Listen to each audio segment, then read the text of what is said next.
Vamos lá, meus irmãos, começando aqui nossa gravação. Graça e paz, meus irmãos.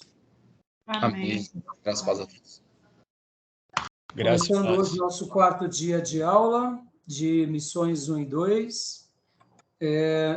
Já oramos e agora vamos ler um texto bíblico e vamos dar sequência à pauta do dia, que é Teologia de Missões. Nós estaremos trabalhando hoje de forma especial sobre esse material, que é o livro do Henri Cornel Goerner, e, ao mesmo tempo, logo na sequência, a visão missionária da Bíblia, do Timóteo Carricker. Mas, por enquanto, nós estaremos trabalhando nesse material, tá bom? Como é costume, os irmãos já sabem, as nossas aulas são gravadas, para que a gente possa estar utilizando depois esse material e a gente possa estar abençoando outras pessoas. Tá bom, meus irmãos? Como vocês estão vendo, estou no outro cenário, né? Tive que pegar emprestado aqui o computador do meu filho. Em virtude do meu computador deu problema, tá bom? Então, a gente vai tentar fazer hoje essa aula daqui, no escritório dele. Eu quero ler um texto com vocês que está em Êxodo, capítulo de número 19. Êxodo 19.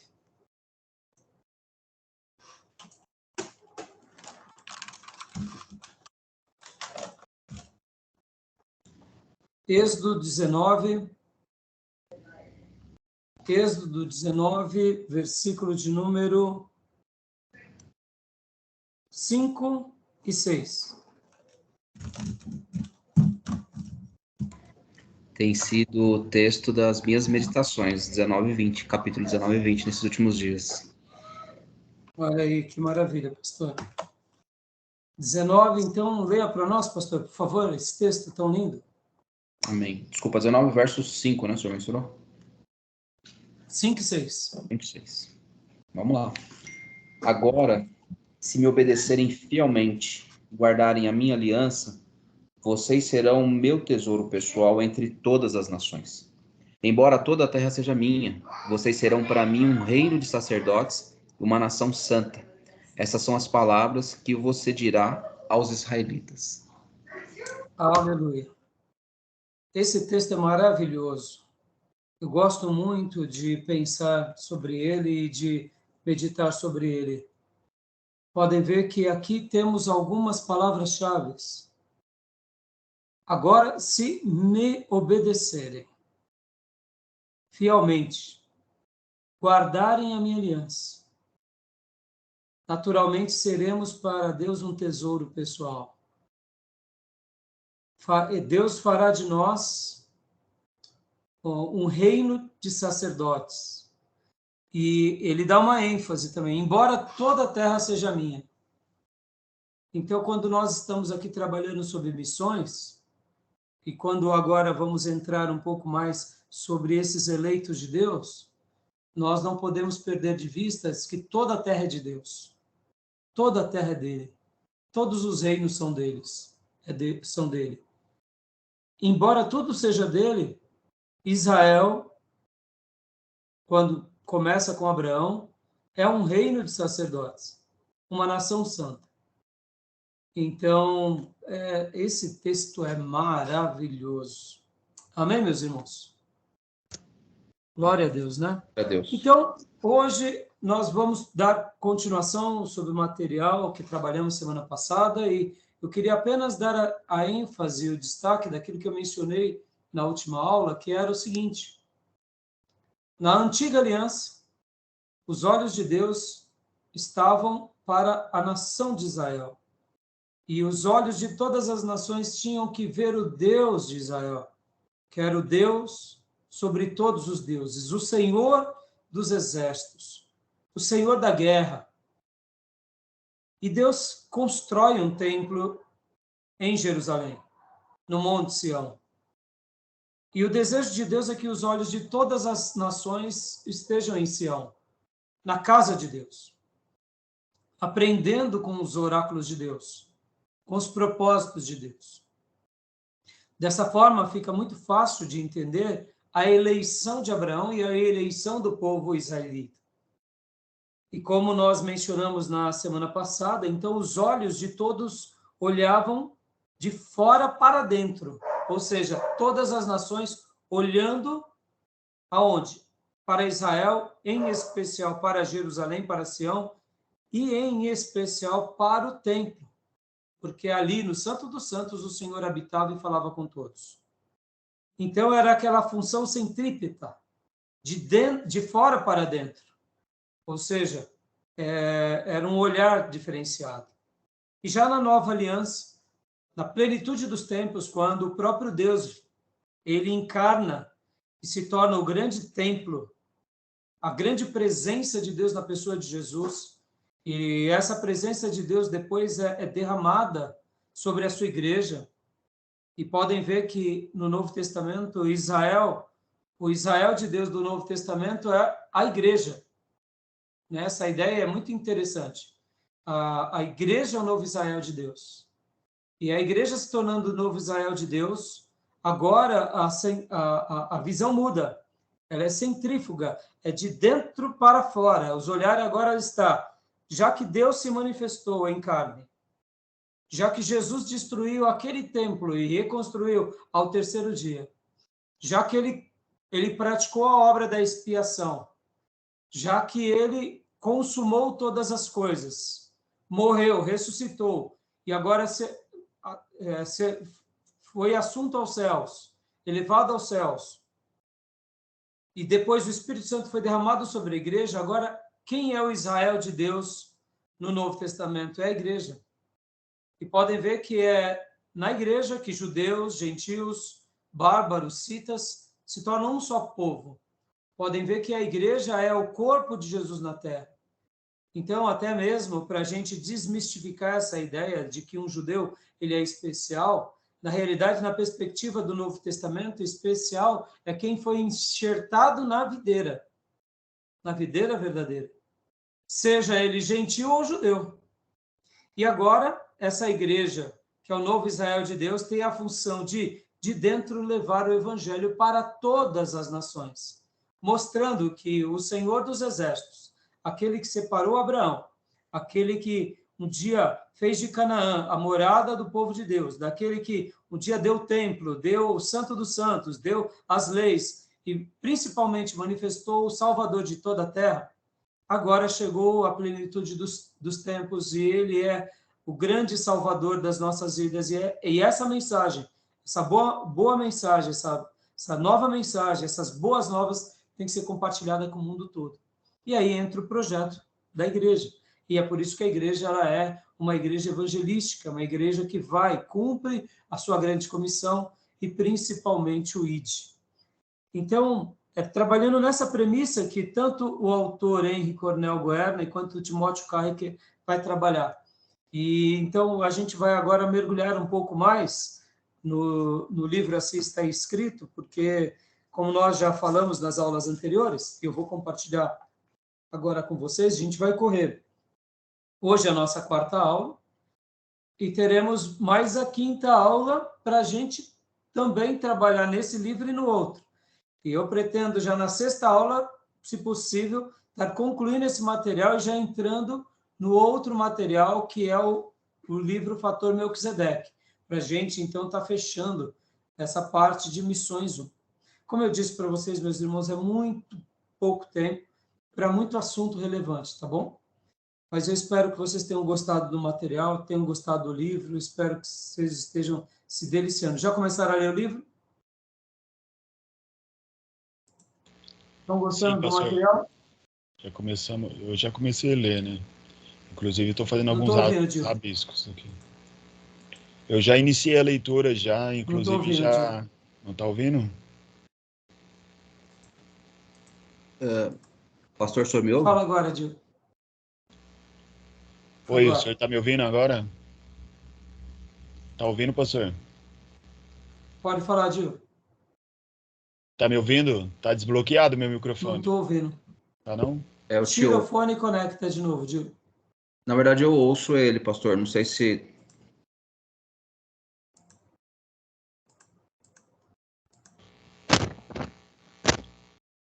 Estou tentando compartilhar aqui com vocês. Travou aqui.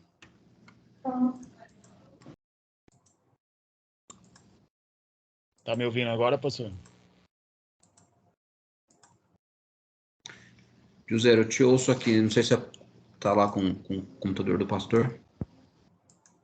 Eu tô ouvindo o senhor também normal. Acredito que há alguma coisa lá no computador dele. Não estou ouvindo. Você está ouvindo o Gil, pastor Johnny? Ouço sim, pastor. O senhor me ouve? Estou ouvindo. Você está ouvindo, Gil? Estamos sim, pastor. E eu não estou ouvindo nenhum de vocês dois agora. Nem eu, pastor. Só um segundo. Vamos lá, fala de novo. Oi, pastor, tá ouvindo? Ah, foi aqui. Não sei o que eu apertei, tá vendo? Eu apertei alguma coisa que travou o meu microfone. Fala de novo, Gil. Tá me ouvindo agora? Agora eu estou, me perdoe, viu? Não sei o que aconteceu. A sua imagem está oscilando também, ela está desaparecendo. Bom, vamos lá. Você estava falando, Gil? Estava falando? Não, já inicia a leitura, muito boa, muito bom, né? O propósito de Deus para a humanidade. Inclusive, já comecei a fazer alguns rabiscos também para que se dê o resumo depois. Tá bom. Estão vendo a tela compartilhada? Eu estou vendo. Tá joia. Então, esse aqui é a capa do livro, que o Tomé, inclusive, fez questão de digitalizar para nós, até porque não tem mais essa edição. Então, nós trabalhamos semana passada. Esse é o material índice, né, o propósito universal de Deus, a parte do povo escolhido, a missão universal do Messias, o Espírito Santo e as nações, a igreja, o cristão e a consumação. A gente vai tentar correr nesse material, tá bom? Então, na semana passada nós começamos, né, falamos sobre o prefácio, trabalhamos um pouco sobre ele, e hoje vamos começar aqui o propósito universal de Deus. Nós tínhamos lido algumas porções, né, e nós paramos aqui, o propósito revelado em Abraão. O que vocês acharam, irmãos, desse propósito revelado em Abraão?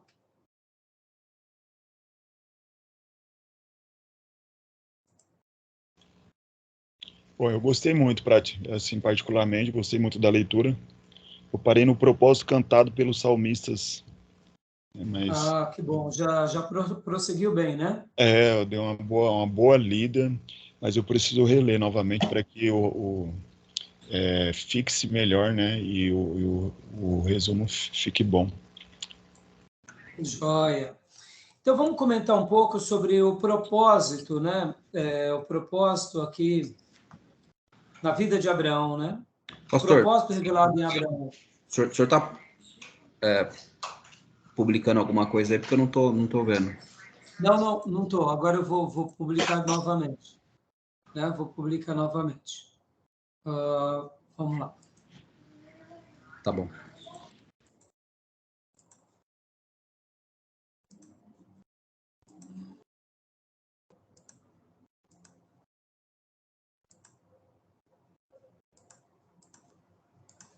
Agora sim. O propósito revelado em Abraão. Tá dando para ver? O meu tá carregando. Tudo bem, pastor? Que o meu tá carregando aqui ainda. Já visualizei, já. Já. Então, propósito revelado em Abraão, irmãos. A letra tá boa assim? Ou aumenta mais um pouco? Opa. Assim tá, agora desapareceu. Ah, tá bom agora. Ficou bom, tá ótimo. Opa, vamos lá. Pulei várias páginas. O propósito revelado em Abraão. A gente vai ter que dar uma corrida, né, irmãos? Porque vocês sabem, são muitos textos, né? Não dá para a gente ler todos. Por isso que a proposta, de fato, é vocês lerem antecipadamente, né? Mas aqui, esse material, ele é muito interessante, porque nós vamos estar vendo aqui que Deus, de fato, quando ele deseja salvar aquele mundo, e aqui, guardem isso, irmãos, guardem isso. Abraão, ele era o quê? Ele era ele era um monoteísta ou ele era um politeísta? Olha, é idólatra, politeísta. Politeísta. Deus tira ele da Suméria, Deus tira ele de Ur, e então leva ele agora para uma nova terra. Então, na realidade, o que Deus estava ensinando a todos os povos? Deus estava ensinando a todos os povos a voltarem para aquela vida pela qual um dia tinha sido o início e a origem de tudo. Então, é muito interessante que, se Deus pegou um idólatra e transformou ele em um servo, em que agora acreditou no Deus invisível, Deus pode fazer isso com qualquer pessoa. Então, Abraão, é óbvio, ele tem o seu mérito, porque ele creu diante de tudo, e até mesmo, como Romanos diz, creu até contra a própria, quando acabavam-se praticamente todas as esperanças, ele continuava crendo. Abraão era extraordinário nisso, mas Deus separa ele para esse propósito.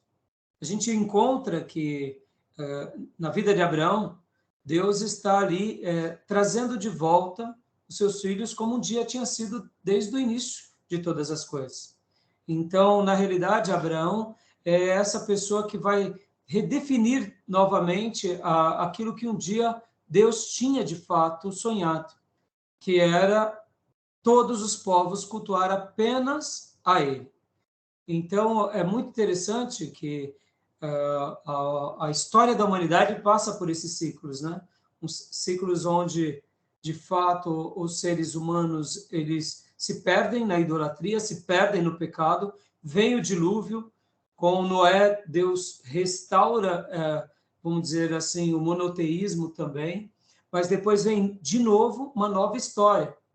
E aí, novamente, Deus restaura os seres humanos e agora faz desses seres humanos o quê? Um povo, para que por meio desse povo eles fossem uma nação santa, um povo sacerdotal, para abençoar todas as nações. Então, isso é muito interessante, né? Eu achei muito interessante. Pode falar. Achei muito interessante a fala do autor, que ele coloca assim, a visão dele sobre Abraão, que ele cita que Abraão não foi somente abençoado por Deus, mas ele foi, na verdade, um mordomo levantado por Deus, um mordomo das bênçãos de Deus, né? Então, falando Exato. que foi apenas abençoado, mas ele tinha a responsabilidade de deter as bênçãos de Deus para as nações. Então, ele levava uma responsabilidade sobre si. Exatamente, né? Isso aí, Di. Pode falar, pastor. Ser tu uma bênção, né? Ser tu uma bênção, é. E o que eu mais gosto da maneira que o autor Henry trabalha aqui é que ele mostra que a eleição ela tem um propósito. A eleição ela não é uma coisa, olha aqui essa frase, né? Podem ver aqui, ó. A causa da eleição, versículo 7, a escolha de Abraão foi quase arbitrária. As escrituras não nos faz dizer por que ele e não outro for escolhido. Então, quer dizer, Abraão não tem escolha. Foi praticamente quase que uma forma arbitrária. Ele escolhe, só que, no entanto, como o autor diz aqui, sem dúvida, Deus escolheu o homem mais apropriado e válido. E eu gosto, irmãos, TV, lembra que nós trabalhamos no módulo passado de Teologia Sistemática 3, na aplicação das doutrinas da redenção, quando falamos sobre a eleição? Lembra que eu falei por várias vezes, deixa o texto bíblico falar, meus irmãos. Deixa o texto bíblico falar. Mesmo que nós não entendamos alguns motivos, por exemplo, essa palavra quase arbitrária, né? Ou seja, Deus escolheu e a gente não entende por que ele escolheu. Só que nós sabemos que foi uma escolha apropriada e válida. Ao mesmo tempo, Abraão, porém, como é óbvio, não era moralmente perfeito.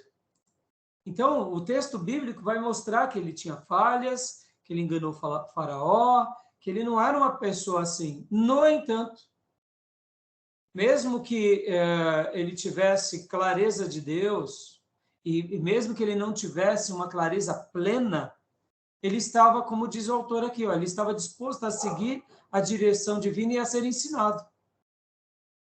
Não que Abraão em si mesmo fosse melhor do que os outros, ou mais amado de Deus, né? Então a gente nota isso é muito legal, e eu gosto dessas afirmações do autor. Por quê? Porque aqui a gente vai eliminando muitas tensões.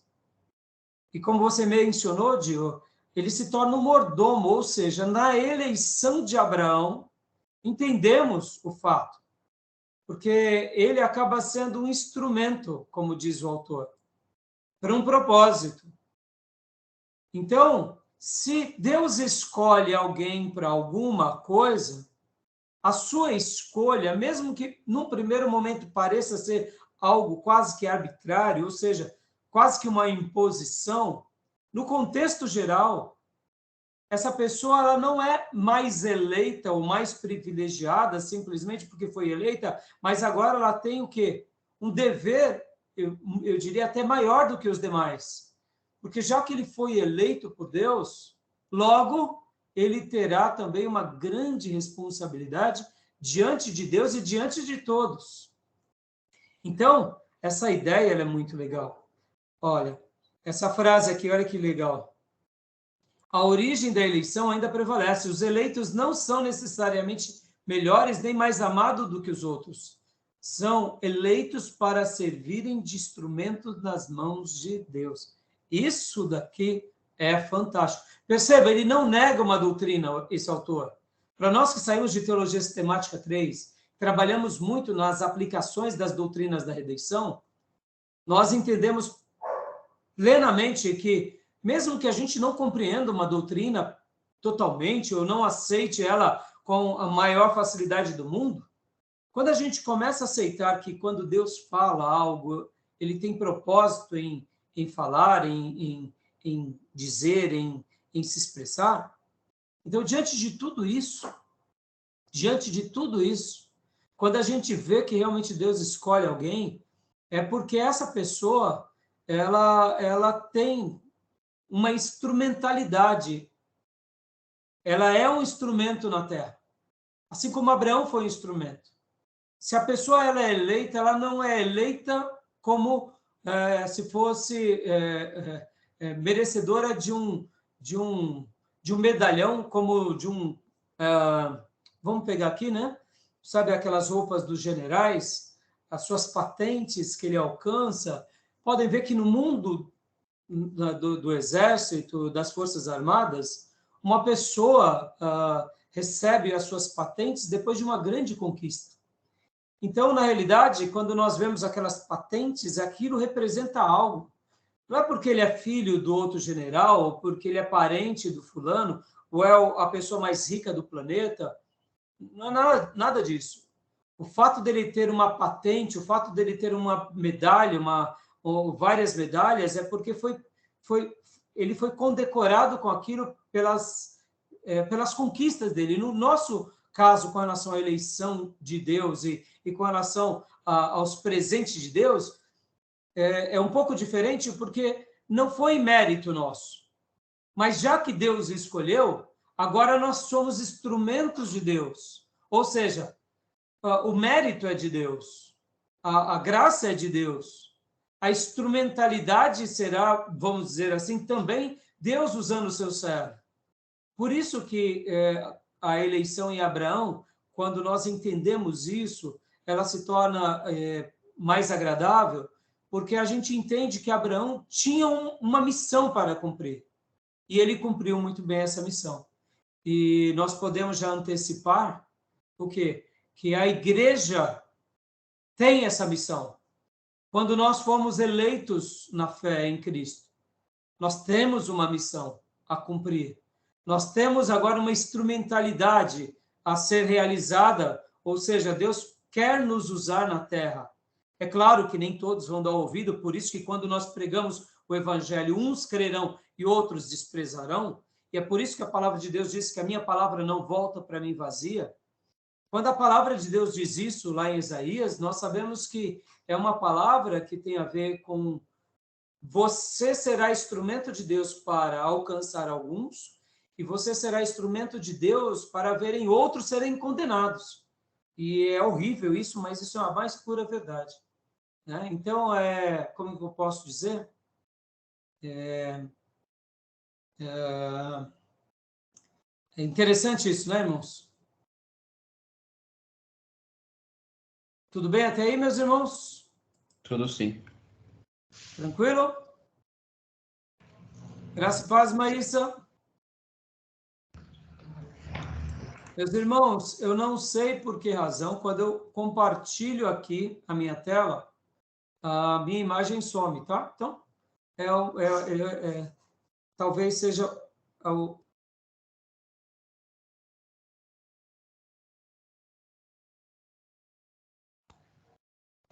Pastor?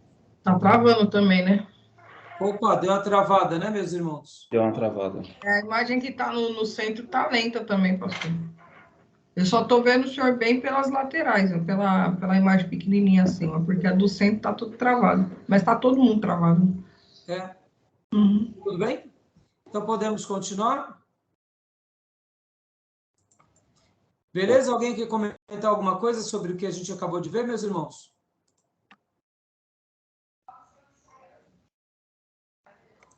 Não, pastor. Não? Tranquilo?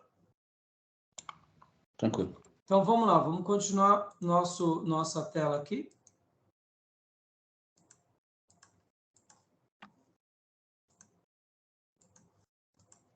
Vamos lá. Os escolhidos são abençoados. Então, leia para nós, pastor Johnny, essa frase, por gentileza. Pois não. Os escolhidos são abençoados. Verso 2, a parte A. Logo após a sua escolha por Deus, Abraão tornou-se receptor de bênçãos especiais que outros não receberam. Essas bênçãos não foram somente, nem principalmente temporais. Proteção, direção e subsistência material foram providenciadas. Porém, as bênçãos, por excelência, foram espirituais. Comunhão íntima com Deus lhe foi concedida e permitisse-lhe conhecer adiantadamente os planos divinos. A mente e o caráter de Deus lhe foram revelados. Os capítulos subsequentes, em Gênesis, esclarecem as qualidades espirituais das bênçãos que Abraão e seus descendentes receberam.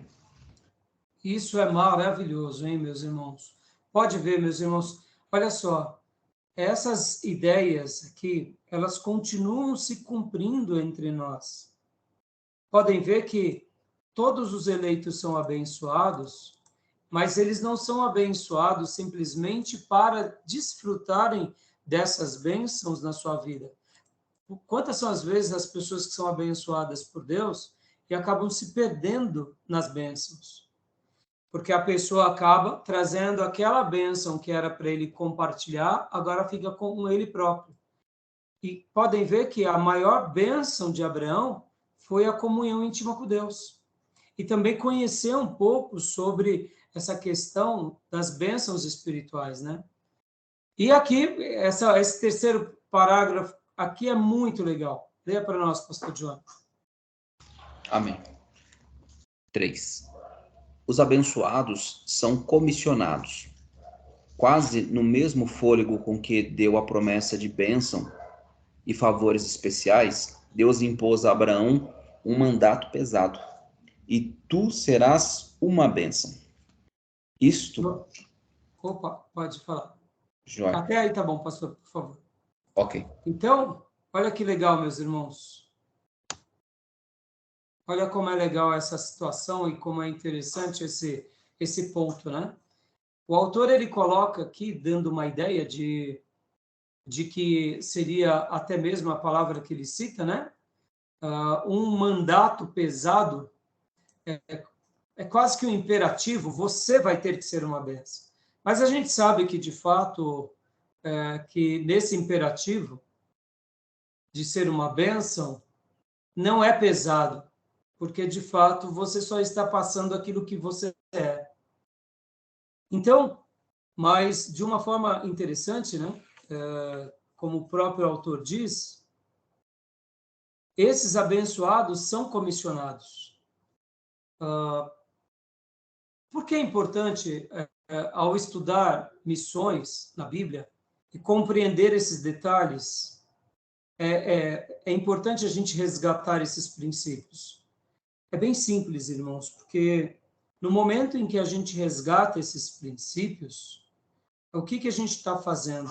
Nós estamos somente nos lembrando de tudo que Deus fez com Abraão, fez na história de Israel, fez na história da igreja e continua fazendo conosco. Não tem como, por exemplo, quem é abençoado não ser comissionado. Eu gosto muito de ensinar na igreja que quando Deus dá o dom da sabedoria para alguns, é para que eles sejam a mente e a sabedoria para aqueles que foram menos desprovidos de sabedoria. Quando Deus derrama o dom de fé para outros, é para que esse irmão ou irmã possa ensinar aqueles que são mais fracos a como terem fé. Quando Deus derrama sobre alguém o dom de misericórdia, é para que ele exercite a misericórdia sobre muitos. E quando Deus derrama o dom da prosperidade sobre outros, é para que esses irmãos que foram prósperos possam abençoar aqueles que foram menos favorecidos. Podem ver que a igreja, ela é um útero de prosperidade. Agora, ela é um útero de prosperidade em todos os setores, para quê? Para ela viver simplesmente debaixo dessa bênção e se vangloriar e se jactanciar, dizendo, olha como nós somos abençoados? Ou será que é porque agora nós temos uma missão diante de todas as pessoas? Então, é bem interessante isso, irmãos, e fica aqui, né, essa fala, porque quando a gente é abençoado, a gente só é abençoado de fato para poder abençoar outros. Não tem sentido você ser sábio e usar a sua sabedoria para você mesmo. Não tem sentido nós sermos prósperos e usarmos a nossa prosperidade só mesmo para nós mesmos. Não tem sentido nós termos, eu diria, visibilidade. Percebam, irmãos, tem pessoas que nascem com esse talento de ter uma visibilidade. Eles trazem uma notoriedade. Algumas pessoas, como nós chamamos, são carismáticas na vida. E na igreja não é diferente. Ora, se eu sou carismático, se eu sou virtuoso, isso não é para representar as minhas virtudes, mas é para que eu, com as minhas virtudes, ajude aqueles que não são virtuosos. Então, todos os abençoados, em tese, são comissionados. Porque assim foi com quem? Com o pai da fé. O pai da fé foi assim, logo, todos nós deveremos ser assim. Porque podem ver, qual é a causa da eleição? A causa da eleição não é outra, senão fazer dele o quê? Um instrumento. Os escolhidos acabam sendo o quê? Acabam sendo bênção. Esses que são bênçãos são o quê? Comissionados. E agora a gente vai para o quarto ponto, né? Vamos lá.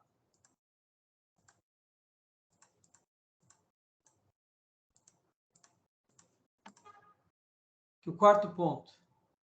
O propósito universal. Leia para nós, pastor Johnny, por favor. Pois não. O propósito universal. Pastor, tem as figuras de impressora, tá bem na frente, eu não consigo ver. Pronto. Obrigado. Então, propósito universal. A última e mais significante verdade encontrada na chamada de Abraão é a declaração do propósito divino em escolher Abraão e seus descendentes. E em ti serão benditas todas as famílias da terra. Posso continuar, né? Pode continuar. A palavra e, em hebraico, pode ser aqui lida mais diretamente para. A palavra em significa por ou por meio de. Aqui está, pois, a declaração e a razão de Deus sobre o que fizera. escolher a Abraão e sua família como instrumentos. Decidiu conferir a Abraão favores e bênçãos especiais, encarregando-o de transmitir essas bênçãos aos outros. Até aí está ótimo, pastor. Joia. Está ótimo. Então, percebam, irmãos, como isso é magnífico, como isso é especial. Deixa eu só colocar aqui, só um segundinho, irmão, para tentar tirar. Pronto. Como isso é especial. Então, vocês podem ver que em ti serão benditas todas as famílias da terra. Por isso que quem abençoasse Abraão seria abençoado, e quem amaldiçoasse Abraão seria amaldiçoado. Porque já que ele tinha sido comissionado com um propósito, e esse propósito é um propósito divino, Deus tinha encarregado essa exclusividade a ele, né?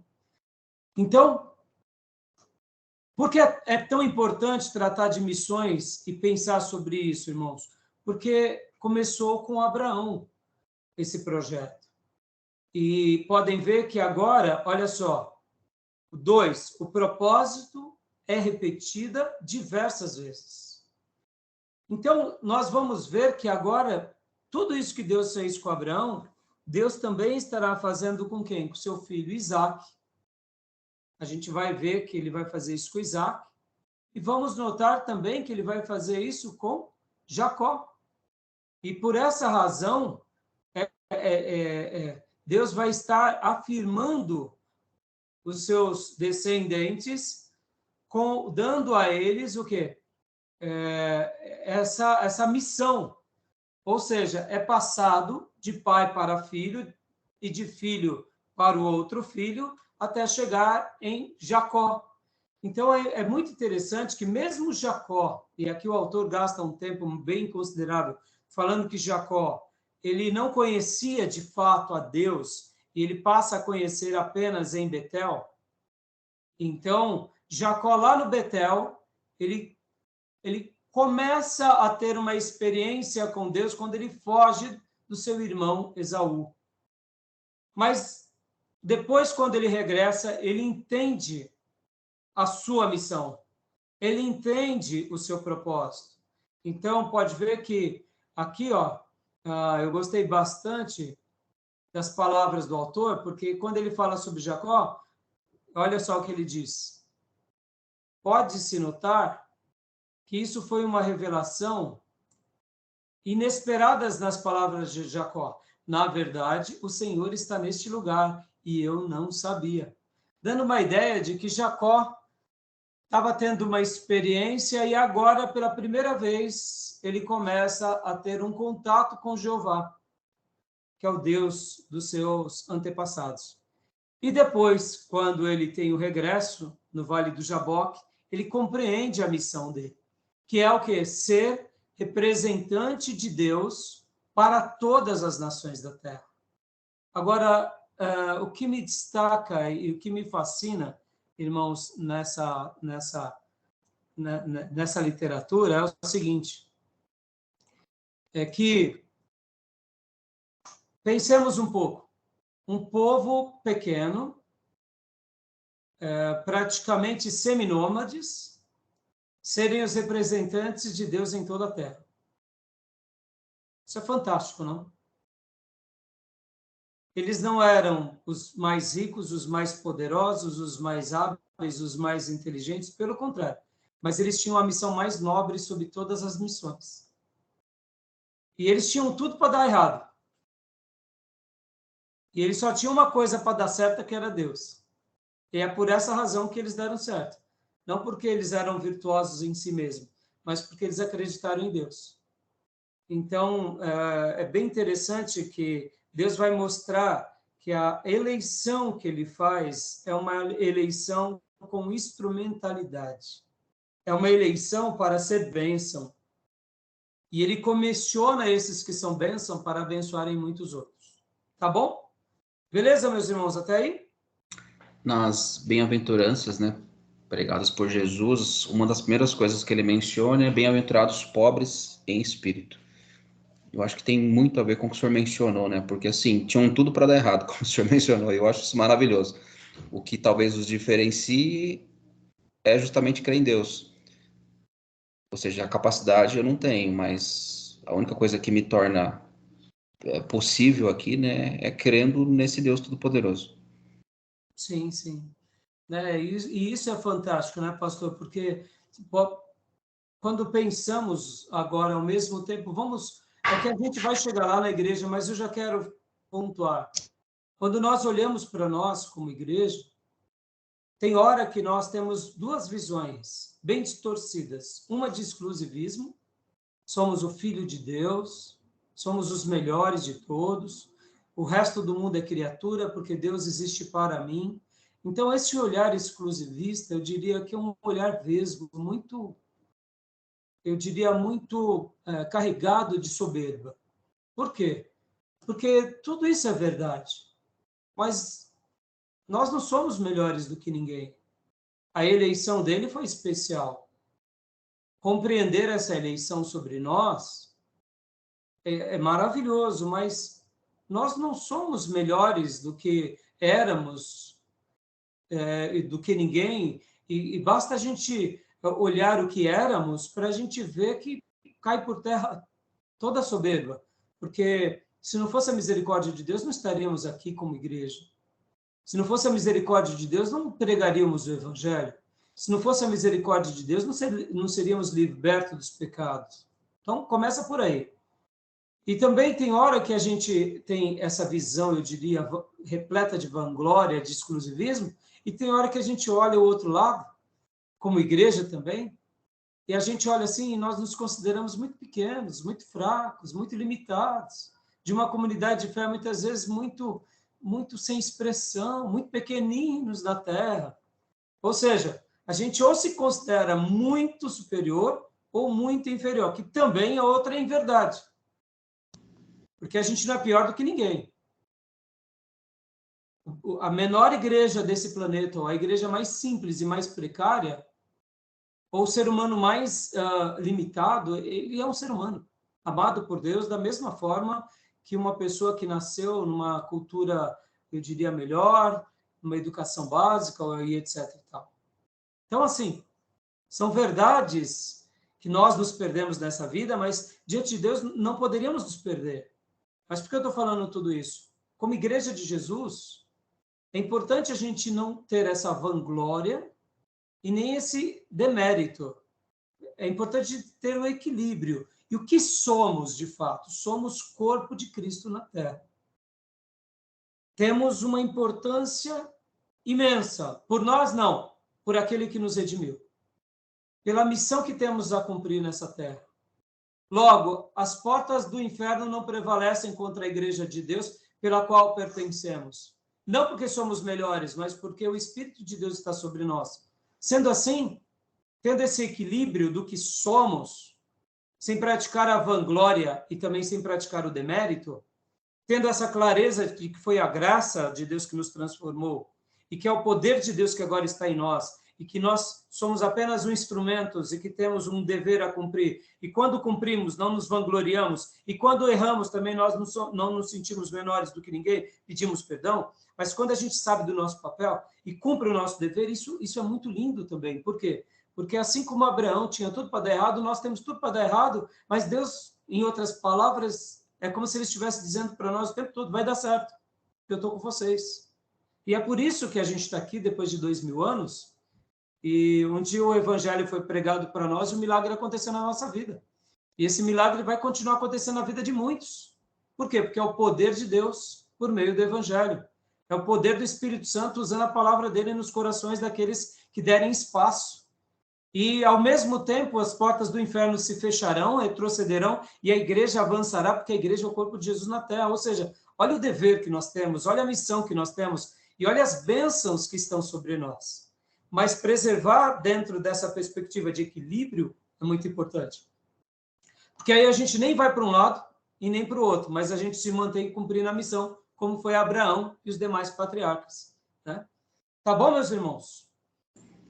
Meus irmãos, quanto tempo já faz da nossa gravação? Porque eu não estou conseguindo enxergar.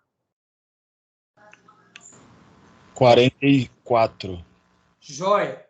Então, vamos dar uma pausa para a gente ir para o próximo bloco, que será aqui, ó, o item 4, o propósito esclarecido a Moisés. Tudo bem? Tudo bem. Alguma pergunta, meus irmãos? Alguma dúvida? Por enquanto, não. Não? Querem fazer algum apontamento? Não, tranquilo? Tranquilo. Joia. Então, vamos dar uma pausa de uns 5 minutos, já que hoje as aulas serão um pouquinho mais curtas, e a gente já volta logo na sequência, tá bom? Fechado? Tá, fechado. Eu vou parar a gravação aqui, tá bom? Então, até já. Até já. Parou aí a gravação, pastor? Ainda não, tá gravando aqui. Ué. Cliquei para parar. Ainda tá gravando. Mas eu acho que eu consigo por aqui também. Peraí, eu acho que eu parar aqui, consegui.